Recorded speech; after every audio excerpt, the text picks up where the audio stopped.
Well, hello and welcome to another very special Sibylline Insights podcast, looking at the situation in Ukraine as it develops.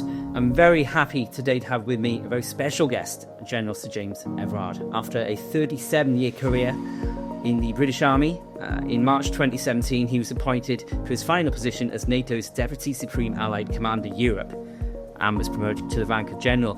He is a friend of Sibylline and is currently lead senior mentor for Allied Command Operations. So James, very happy to have you on board. And of course we have two familiar faces here as well. Our lead Europe and Eurasia analyst, Alexander Lord, and principal North American analyst, actually, Claire Brady, who will be giving us that US perspective. Please do remember to like and subscribe however you are viewing or listening to this podcast so you don't miss an episode. Just a small caveat, we are recording this on the 12th of March on a Wednesday morning, and we know this particular issue is very fast moving. We will hope to parse out some of the more strategic scenarios here, but there is a possibility that some of the more tactical and operational issues discussed may change prior to publication. We certainly hope that is not the case. However, I'm Gareth Westwood, Head of Global Intelligence, and I'm so pleased that we can be here today. And Alex, starting with yourself, obviously last night on the 11th, the Tuesday evening, as it was here in the UK, had some pretty significant developments. So before we look at the US position, what happened in Jeddah and where are we? Absolutely. Well, first of all, thank you so much for having me on. The situation is very fast moving. And what we just see yesterday at time of recording is the latest round of negotiations between the Ukrainians and the US. Obviously, the importance of the talks in Jeddah in Saudi Arabia don't really need to be underlined, given the fractious interaction that we saw between President Zelensky and President Trump in the Oval Office a couple of weeks ago. So from the Ukrainian position, this was very much damage control and are trying to begin the rebuilding process of that relationship with the US. And of course, the talks also came just a few days after the suspension of US military aid as well as intelligence sharing on Ukraine, which I'm sure we'll be able to get into in a bit more detail later, and that has had already an arguably significant impact on the battlefield. So that was the context going into yesterday's discussions.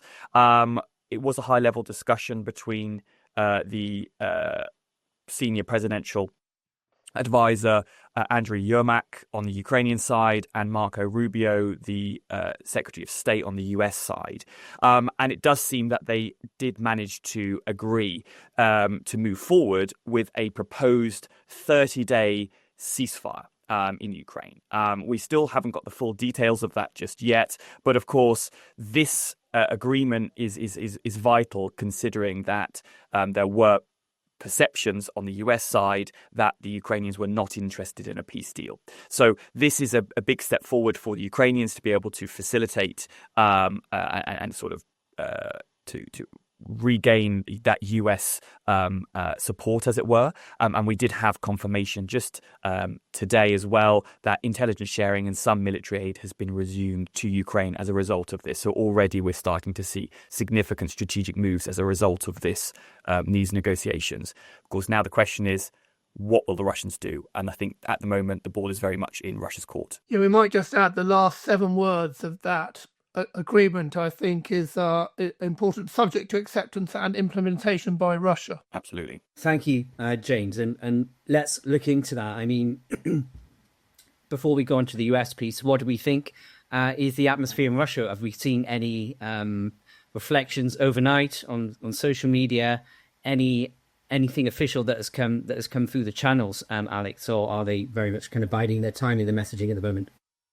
At time of recording, not too much official. What has been the clear Kremlin position over the last few weeks, however, has been that a ceasefire is not going to happen. It's not in Russia's interests. The only scenario where a ceasefire would take place is under the prerequisites which Vladimir Putin outlined late last year, which is essentially that the Ukrainians would have to agree to not only ceasefire on their side, but also withdraw from vast swathes of territory which Russia has annexed. So large cities in Donetsk Oblast, for example, Slovyansk, Kramatorsk. These are some of the most heavily fortified areas in Donetsk and remain the principal prize for Russia to try and gain. So the prerequisites are there. That's what the Russian line has been. Of course, that could be a negotiating tactic. We could well see a change in the US position. But the Russian line has been pretty consistent, actually, over the last few months. And of course, in the run-up to the talks, we have seen an intensification of Russian long-range strikes against Ukraine, seemingly trying to take advantage of the narrow window of opportunity that the withdrawal of particularly US intelligence sharing provided. James Everard, just to bring you in here, I mean, is this feasible? Subject to implementation. What negotiations would have taken place with Putin? Is this feasible, or is it just a mirage? Well, I think Alex suggested that there's been a pretty much constant Russian position over the last few months. Actually, if you go back and read your history books, I'd say the Russian position is pretty constant over the last few decades. And it's probably our view of them that has changed incorrectly. I mean, I was reading this report on Russia, in 1945 that tells us,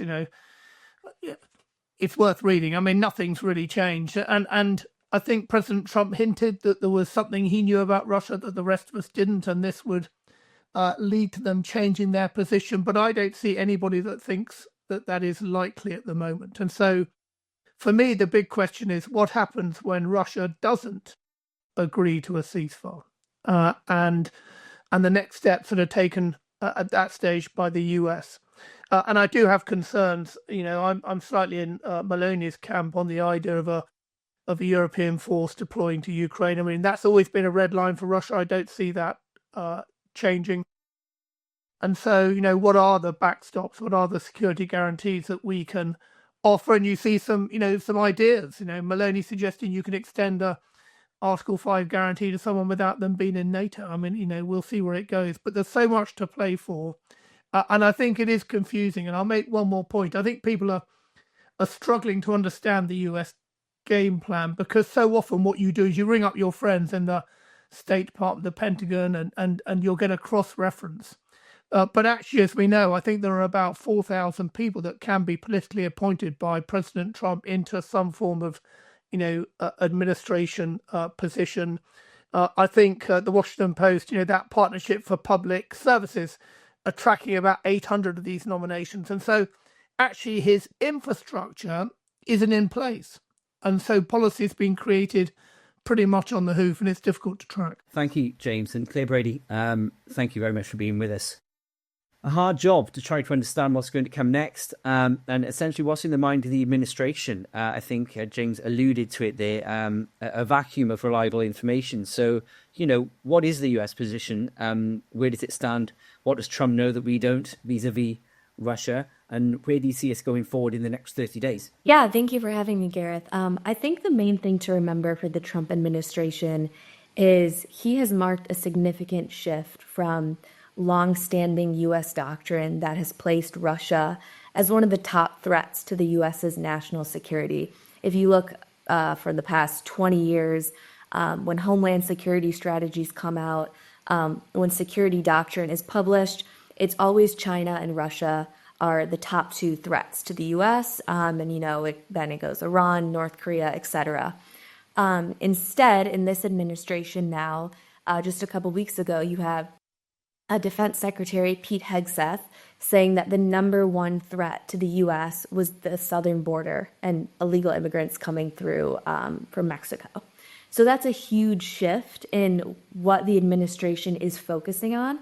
And you have a Defense Department that is now focusing more on homeland issues, which again, as I said, is a large shift from what has been the norm. And because of this, Trump is treating Putin less as the traditional enemy figure and more as someone that he can work with and make deals with, because he is not viewing Russia as a national security threat to the U.S. And also you have Trump, pulling back from being a security guarantor for Europe as well, and is kind of leaving that issue to them. So, yeah, just to underline, he doesn't see Russia and Putin as, the existential threat that the U.S. once did.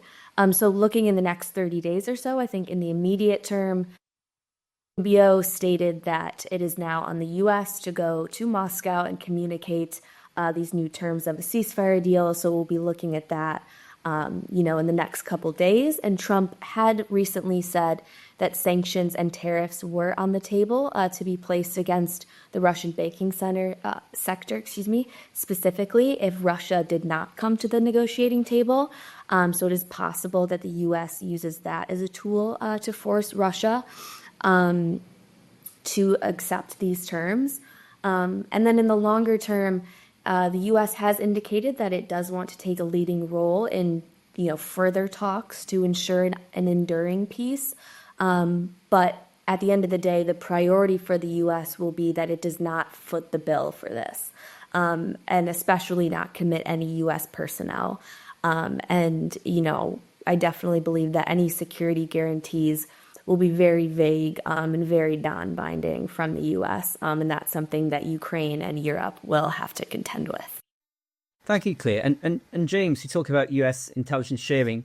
I'm sure there'll be many listeners and viewers that don't really get what that looks like, and I know there was, during the period of the cut-off of intelligence, it was very difficult, actually, and awkward for the likes of the UK, for example, to fill that void, given it's part of the Five Eyes, and many of the intelligence systems and collection techniques, etc., are intertwined.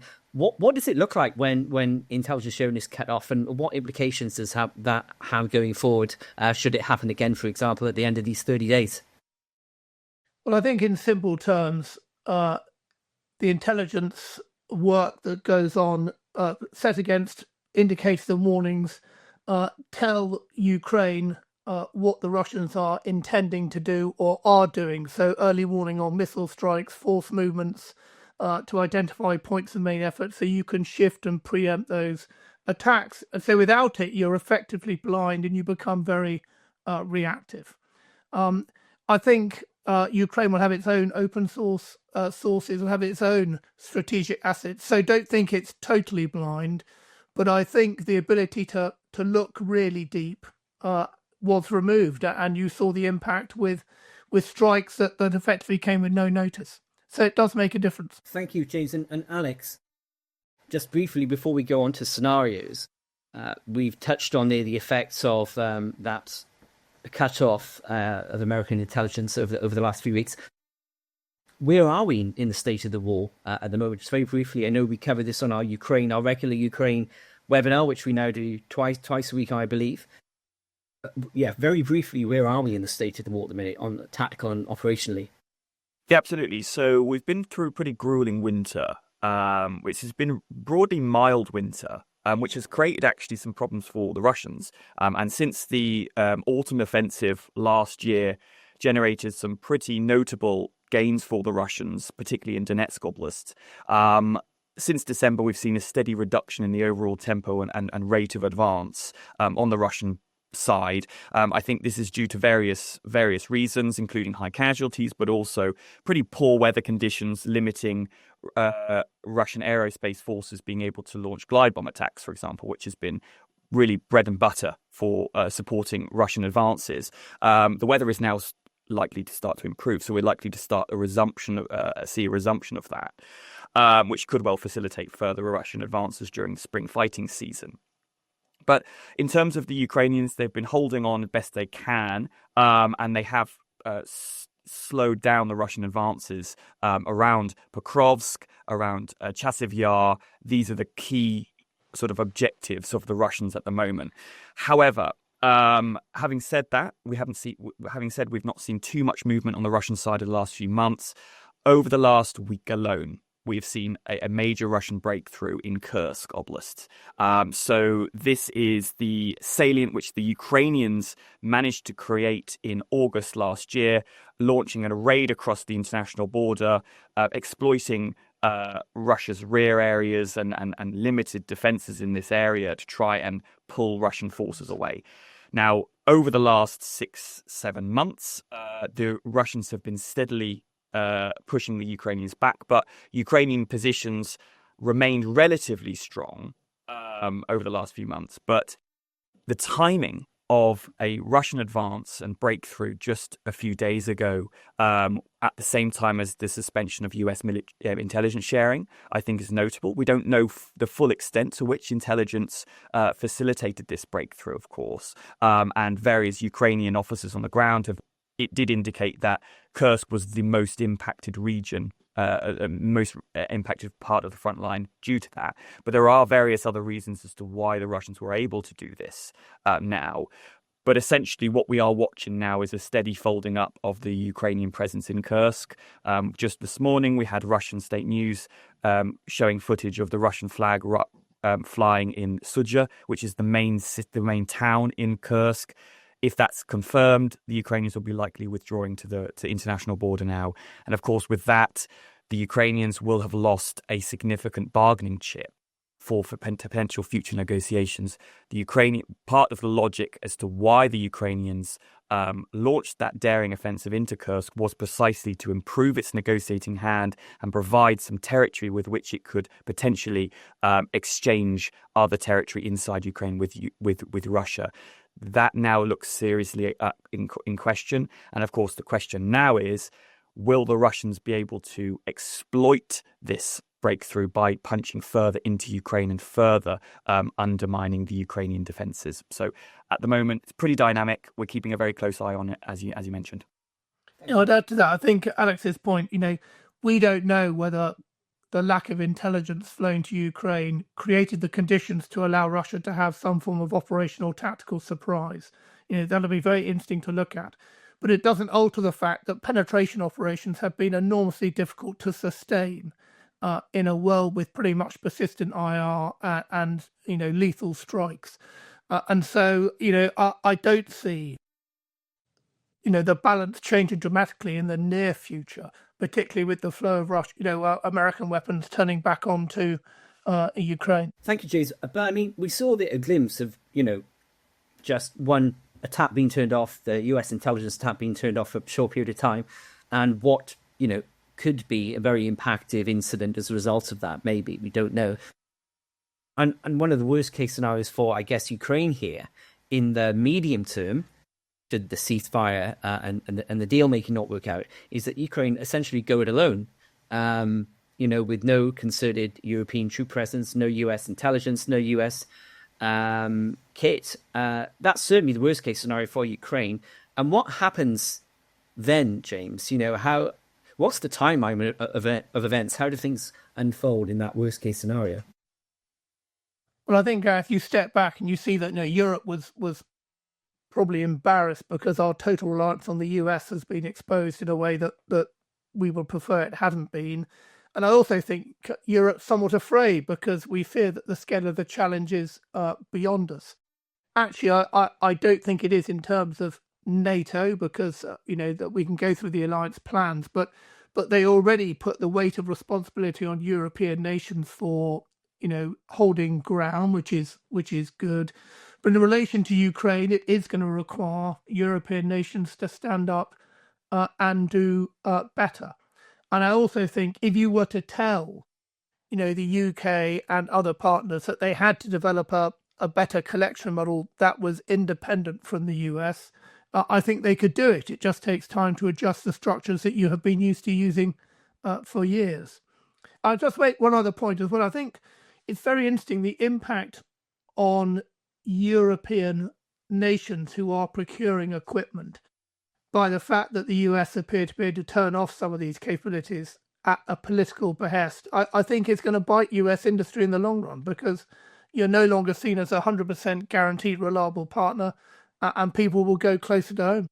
Yeah, just to add on to that, I think that's a huge risk that needs to be underscored, that Europe and European leaders should also be worried that their own intelligence that they collaborate with and receive from the U.S. is also at risk of getting turned off, at any moment when, Trump feels wronged or feels he isn't getting the trade deal he wants, et cetera. Specifically countries like Germany that are very reliant on U.S. intelligence. It can be turned off. Trump has shown that is now on the table. I think it's also worth pointing out that even a lot of traditional Republicans in the Senate actually spoke out against this turning off of intelligence. And it really showed that Trump got no input from the Armed Services Committee in the Senate. He received no guidance from the Intelligence Committee either. And so these senators and these, traditional voices for these fields don't have his ear and aren't giving him advice, and he's not looking to be advised by them. So it really is at his own behest. And that is to say that really Europe can find itself in the crosshairs very quickly.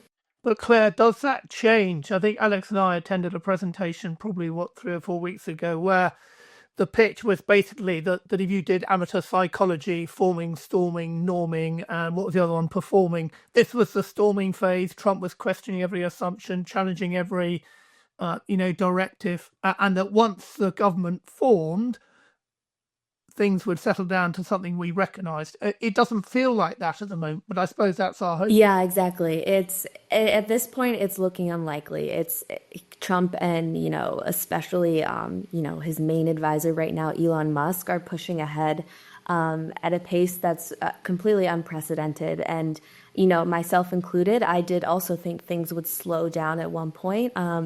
But instead, it's really not looking that way. You have an administration that's equally as focused on Russia, Ukraine, as it is, imposing tariffs on Canada and Mexico. And then you have another part of the government that's focused on the Israel-Hamas war. And all of this is moving at a very quick pace. And it's at this point, it's not looking like it's going to slow down. But maybe in a couple months, we could see something. But really, I don't think there could be any significant backlash or slowing down imposed on the Trump administration until we get closer to the 2026 midterm elections. And then once we kind of pivot to that and Congress has to start campaigning again, that's when we actually might see some shifts in the current tempo of government changes. And Alex, just pivoting slightly to Europe, what have we seen from European leaders? Obviously, many European leaders in favour of Ukraine holding out, some very much holding that position. Some notable exceptions. Given the relative unity we're going to have to have across the continent, both within the EU and outside, should the Europeans have to stand up. What are we seeing from the various leaders? Are there any fractures? Are we seeing any cohesion and any notable cohesion in terms of their position? Yeah, absolutely. So over the last few months, obviously we had a flurry of diplomatic activity in Europe between European leaders, both with US engagement and independently. The Munich Security Conference was obviously an important marker earlier this year. The mood there pretty pessimistic by and large by Europeans. However, there is optimism there, and there are efforts to try and stand up a genuine alternative option that does not rely solely on US military financial strategic assistance. There have been various high-level summits between European leaders. The London summit, for example, summits in Paris, which have tried to generate a coherent consensus on this issue. The concept of the coalition of the willing is starting to gain more and more traction. More and more countries are expressing interest in either directly supporting that or supporting it in an indirect way. Obviously, the UK and France are the leading nations in that on that issue. But that is being now more and more discussed. And actually, just yesterday, at time of recording, there was a summit of military chiefs in Paris to try and begin the discussions around what that would look like. So these discussions are happening. They are being taken seriously. Of course, the decisions that will need to be made to enable this to be a credible option for Ukraine is key. And that will likely involve significant defence expenditure increases. Now, the European Union, for their part, has announced, sweeping changes to fiscal rules, which have been pretty tight across the European Union, that will exempt defence expenditure from the sort of debt ceilings. And the Germans, for their part, they have one of the tightest fiscal debt ceiling rules in the world, really, and they have loosened that again on the back of their recent federal election, with the CDU-led government coming in under Friedrich Merz, who has stated that he wants to back Ukraine and he is willing to get Germany involved in some capacity. But there are still serious questions around what that looks like and the decisions and the sacrifices ultimately that will need to be made to enable that involvement to be credible. The possibility of a coalition of the willing, of course, is one that is being discussed. James has already mentioned the prospect of European boots on the ground in Ukraine is absolutely tantamount to, well, that's completely contrary to the Russian war objectives in Ukraine. The one of the fundamental reasons why Russia invaded Ukraine in the first place was to begin the pushback of NATO. And the idea that the Russians would countenance NATO troops forward deploying onto Putin's new border, I think, is pretty far-fetched. So there needs to be that is sometimes missing from the discussions I'm seeing in European capitals. But that will still be happening behind the closed doors, of course, and the viable alternatives, like Meloni has suggested, other alternatives that need to be considered to make this a credible deployment that could well deter Russia from invading Ukraine once again. Thank you, Alex. And James, we touched on it, Europeans' reliance on the US for so much of its security blanket. We have a kind of patchwork of capabilities in Europe, from the, German intelligence infrastructure, which has been kept largely, certainly in terms of the technical capabilities, relatively immature compared to, US capabilities. The UK, of course, has complications being part of the Five Eyes. Both France and UK have nuclear deterrence, one of which is tied up with American. So there's a patchwork of capabilities here. In a coalition of the willing, who do you see as the main players, and how long will this take to, constitute fully? Well, I think it's worth making the point that if you read back through our approach to security and defence, one of our absolutely underpinning assumptions is that the UK would only fight with or alongside the US. By the way, I think US will remain committed to NATO, but if you think that's going to be caveated in some way, shape or form, then you really are having to start again as you build your force structure. I was in Paris yesterday. I mean, you need to look at things that are measured. And at the moment, I think we're doing great geopolitics. We haven't really gone to the subset of geostrategy yet, and we need to, because when you speak to defence industry, their order books aren't filling up with the speed with which you think they should be. If you're going to have to supply Ukraine simultaneously with growing your own capabilities to account for some of the gaps that are going to be created. And so who are the big players? Well, you either do it by what you see for political clout, or you do it by the size of military investment that they're putting into the fight. So it's going to be the big players are going to be, Germany, France, UK, I think Italy and Spain as well, because they have a voice, they need to be carried, but also increasingly Poland, because Poland is going to be a force to be reckoned with. But again, these capabilities they've brought have got to be integrated in a way that they're not at the moment. And clearly, we talked about, Putin would just not abide NATO troops, even if it wasn't under a NATO mandate, would not abide that. How does the American administration view the prospect of Europe, deploying troops to Ukraine, given President Trump's political relationship with Putin, who would, for this to be a red line? Yeah, so far, while these talks from European leaders have been happening, the U.S. has shown no support really for the idea of a multinational, peacekeeping force staffed by European countries. But I think as long as the U.S., as no U.S. personnel is going, they might provide some material support. But I think the biggest worry is that Trump has been very sympathetic to Putin's views, blaming Zelensky for starting the war. And this may fall in line with that and give kind of Trump more ammo to say the Europeans are pushing Putin, Zelensky's pushing Putin, etc. So yeah, I think it falls on that weird line of, the U.S. does want peace, but this might not be the way to do it, although they don't necessarily want to be a player in holding the line and holding up a ceasefire. So I think there's going to have to be conceding on all sides. But I can definitely see Trump kind of coming out and saying that, this isn't going to work because then Moscow's not going to abide. I think there's European tactics at play here. I mean, I think the idea that Europe should do more for its own defense extended in some American minds to the ability to deploy troops to Ukraine. And I think Europe is desperate to show President Trump that they could do it. I think probably knowing that it's never going to happen anyway, so it's a free goods offer. Let's extend that then. If it is never going to happen, we're back to, well, potentially either our best case or worst case scenario where Ukraine ultimately goes it alone. There's maybe some kind of fragile cold peace. In any case, Russia has time to reconstitute their forces in this scenario.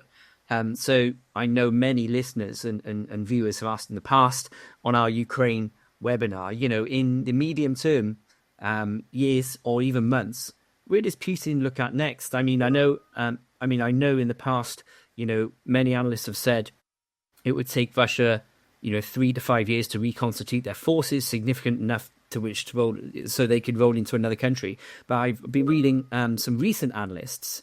It could be 6 to 12 months before Russia's able to reconstitute. So where next, James? In this scenario, is it the Baltics? Well, I think it's in my world, it's always best to plan for worst case. Of course, I'm not the one that's having to agree the budget in order to do that. But I think you read Putin's statements, you read his essays. He has pretty much told us what he intends to do, and I think that includes dividing Europe from America, dividing Europeans amongst themselves, and demonstrating that the Article 5 commitment, to defend each other, ironclad, is in fact hollow. And you do that by taking some NATO territory. And if you live in Romania, you're very worried because you have a Russian-speaking minority in the Danube Delta. If you live in Hungary, you have a Russian minority. Across the Balts, you have Russian minorities. And so I think the basic ingredients for President Putin to stir up trouble there exists. I don't see this being an invasion to the Channel that we feared in the Cold War, but I don't perceive he thinks that to be necessary. And I come back to where we started. What happens when the peace framework that is being offered to Russia is rejected out of hand?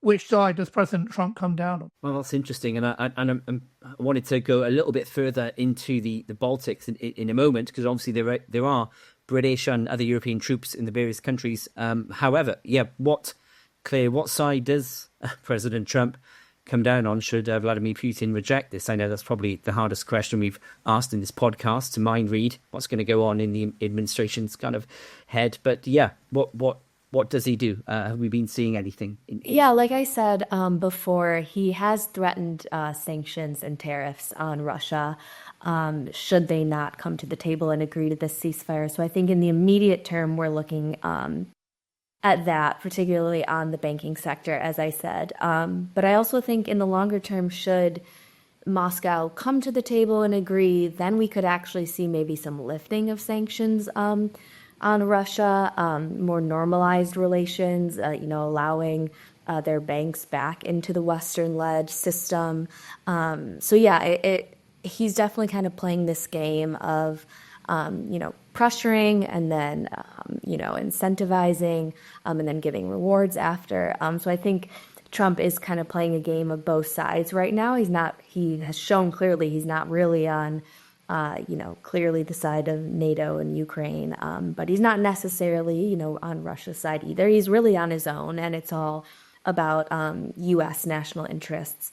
So yeah, he can flip-flop like that. But yeah, in the short term, I think it is possible we see some sanctions on Russia. And Alex, 2 questions then for you. First of all, should the US impose sanctions and tariffs on Russia, assuming they reject the ceasefire? Could the economy withstand it? Second question, is it possible we face a scenario where Russia agrees, quote unquote, to the ceasefire in order to get sanctions lifted, and then, all of a sudden, little green men in nondescript uniforms, continue to roll in, etc.? Yeah. Plays the double game here. 2 questions there. So first question on sanctions.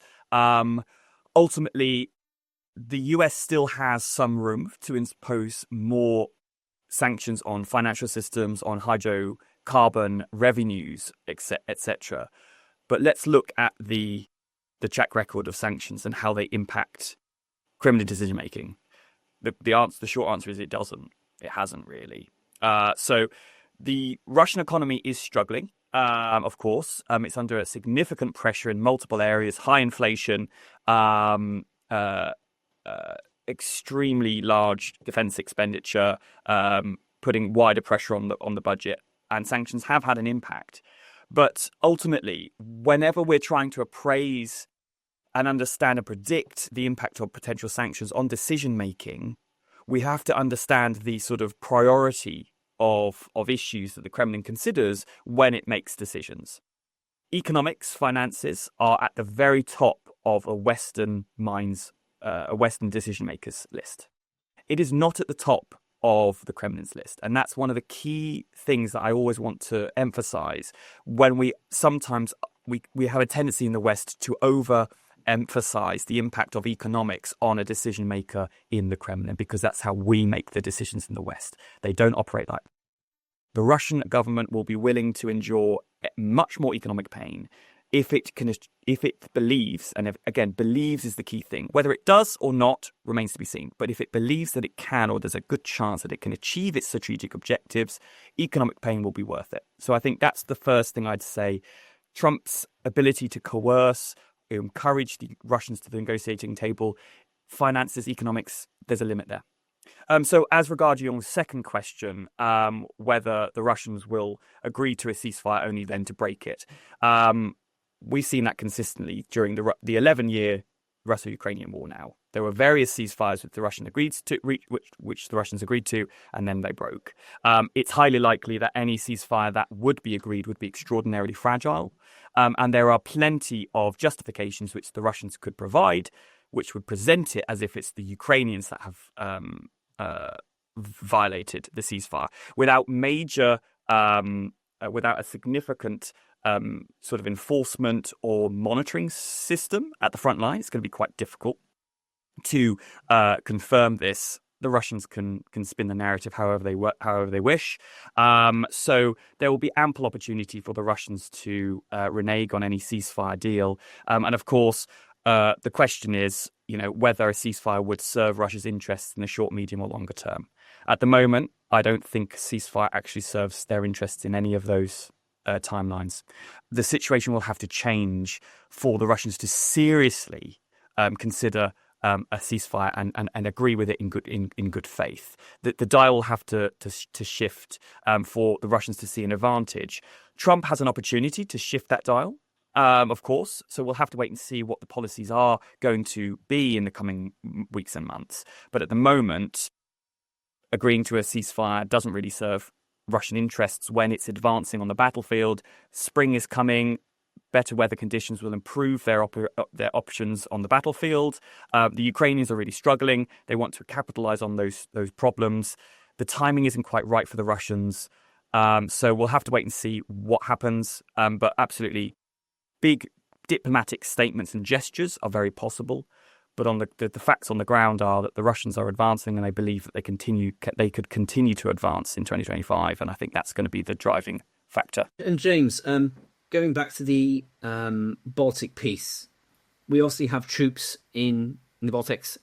The UK is engaged in Operation Kubrit, Estonia, and the Trump administration did say, albeit fleeting, that of course we'd have the Brits back. I believe I paraphrase. How likely, therefore, do you see it as the British presence in Estonia as mitigating against that being the next target for Vladimir Putin, whether it be in the medium or long term? So first of all, it's not, of course, just the Brits. Virtually all NATO nations are represented in the Baltic states in some shape or form.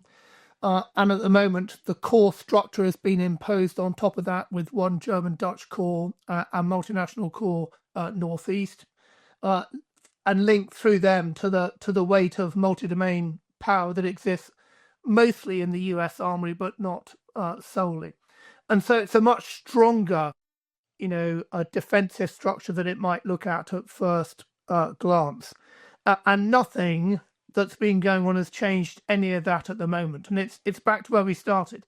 This hasn't translated into policy yet. So NATO sails on as it was sailing on. So would it deter Putin? Well, if he had the element of surprise, the chances are he probably could seize territory, and then you'd have to try and force him out. So it's important that our indicators and warnings and the intelligence piece we talked about is working really well. I want to just touch on one piece that Alec mentioned. The Russian mind. You read all these books that were published in the Cold War. I mean, people really understood the Russian mind.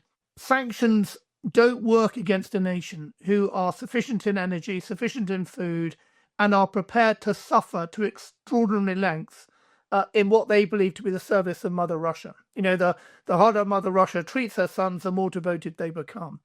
And so I agree with Alex's, assessment that none of the war aims that Putin set out to achieve have been achieved at the moment. There's not enough there for him to walk away and claim any form of victory. So I hope I'm wrong, and I like the fact in a way that President Trump is rattling the cage and trying a different approach, because in the end we all want this war to end. But I worry, unless there's a joker up someone's sleeve, that this is just going to delay a return to, I think, ferocious combat as the spring comes. Thank you, James. Indeed, and just a couple of more strategic questions, I guess. Some what ifs that we do often get in our webinars and from our clients. I think it's at the moment, and Claire, please correct me if I'm wrong. The indicators are that if a European force, a NATO force minus the US, were to be engaged to some description with Russia, either in Ukraine or in the Baltics or wherever that may be, the US nuclear umbrella isn't necessarily guaranteed. That's a separate debate. However, there's been lots of talk recently about the UK independence nuclear deterrent being in some way dependent on US, the French deterrent being a little bit different to that regard. And whilst it's very much what ifs, hypotheticals, does that provide a nuclear umbrella for alone for NATO forces engaged in some kind of combat or defensive posture, or is the US nuclear deterrent absolutely needed to provide the full Article 5 assurances, for example? I think the UK nuclear deterrent, which is offered to NATO, does provide a deterrent, not in the mass and numbers that the US would bring, but I think that's irrelevant. A nuclear deterrent's a nuclear deterrent.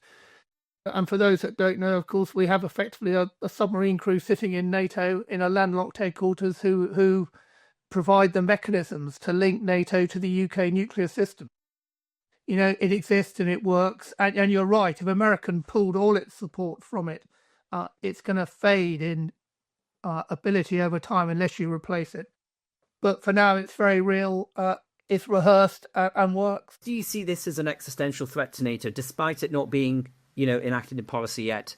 We can see the direction, which could change on a dime. We accept that it could change before we publish this podcast. But how do you see the future of NATO in the medium and long term, James, given what we're seeing at the moment? As I think I said before, the genius of the North Atlantic Treaty was it gave America a seat at the European security table.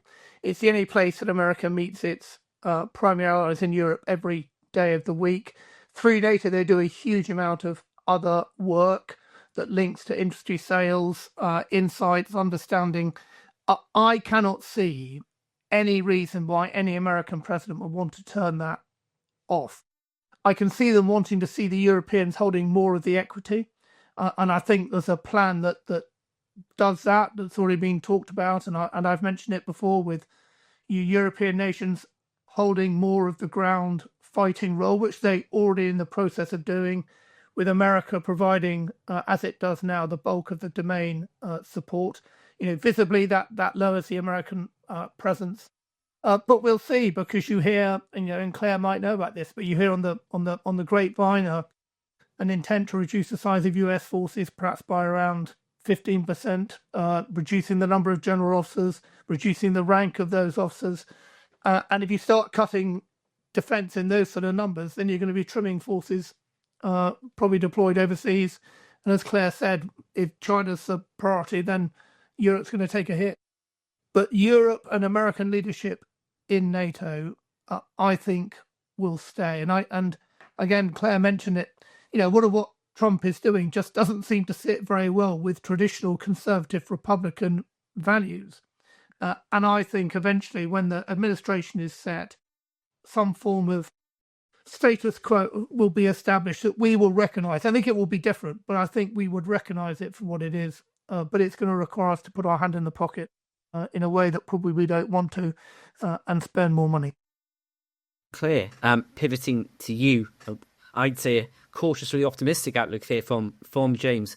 There's clearly hawks within the US administration that have, I think it's it's apolitical to say, have been openly hostile to the plight of Ukraine. And, I don't think it's being politically partisan to say that. And, what have you been hearing in terms of these hawks versus the wider administration versus Congress? Of course, 18 months' time, just over 18 months, we've got the midterms, but we really need the status quo to kind of occur before then, right? Or certainly the folks of Ukraine do. What have we been hearing?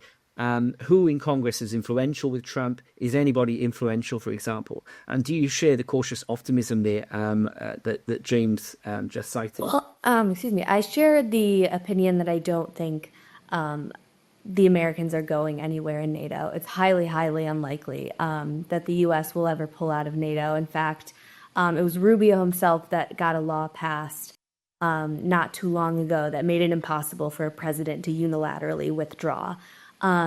So we won't see a risk of that. I think the risk does come in that Trump and, the people he installs in the Defense Department may attempt to obstruct consensus building and, hinder operations that way. And it wasn't too long ago that Trump was saying, Russia can do whatever it wants to any European country that isn't hitting the 2% defense spending, of its GDP. So I think, there's still that lingering. And I think we will see Trump, really push for Europe to step up in that sense. But yeah, on Ukraine, as I said before, these traditional Republicans that, sit on the Armed Services Committee, that sit on the Intelligence Committee, don't have Trump's ear anymore. And even when they do speak out, they are usually very quickly put into line. We saw this, during the confirmation hearings. A lot of the senators that did attempt to hold out, basically they got threatened by saying, Trump is going to tank your chances in the next election. And, they fell right in line. So there really isn't anyone right now that is really able to stand up for Ukraine specifically. And, we've also seen House Speaker Mike Johnson say that there is no appetite in Congress to pass more foreign aid for Ukraine as well. So, yeah, in that sense, it really has come down to, Trump really making the decisions, on this war. Okay, and finally, I'll finish, I guess, where we started, that Alex. James alluded to the crystal ball earlier. I'm going to give you a chance to look into it. What happens in 30 days? Oh, gosh, you've given me the hardest question. In 30 days, so if a ceasefire is agreed nominally, I don't see it lasting. I think the Russians will be wanting to...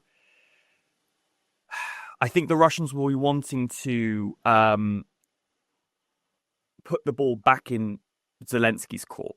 And I think there'll be a big push to present Zelensky as the problem. The problem that's preventing further developments in terms of reaching a peace deal. At the moment, it's in the Russian interests, I think, to delay because, like James said, they have not achieved their objectives. They haven't achieved their minimal objectives in Ukraine, and they certainly haven't given up on their maximalist objectives just yet. So I think delays will likely be the course of the next 30 days.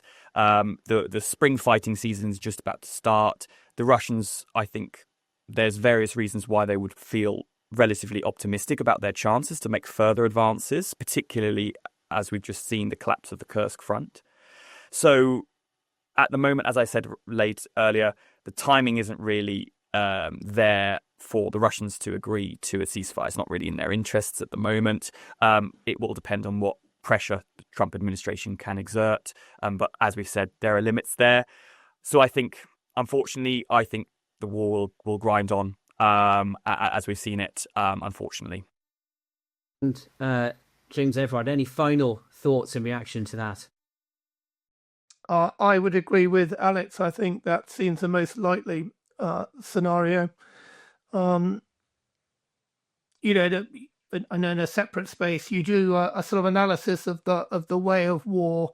As I said earlier, it's very difficult to maintain penetration operations in and over time, given persistent surveillance and modern strike systems. And so, I would be surprised if Russia achieves a major breakthrough. I think it's going to be another year of trading time and space and blood and treasure. The war will come to an end at some stage, but the conditions have to be right. And it worries me at the moment that you're dragging two people to the table who really don't feel that the time is right, and that's not going to be a recipe for long-term success. General Sir James Everard, Alexander Lord and Claire Brady, thank you so much for being with us today. Really insightful podcast, and thank you to all the listeners and viewers at home as well. Just a quick reminder that you can sign up for our now bi-weekly Ukraine webinar via the link in the caption. We also have weekly reports covering the Ukraine conflict, but also we have a new US policy review, which again is a weekly report in which US policy vis-a-vis Ukraine and a host of other issues is discussed by our America's desk. So again, please do sign up via the caption if you would like to join the webinar or have access to either of those reports. And indeed, if you would like to ask any questions on the back of this podcast, please do email the address in the caption. But for now, thank you so much for being with us. We do look forward to seeing you again at some point in the future. And for now, please do take care.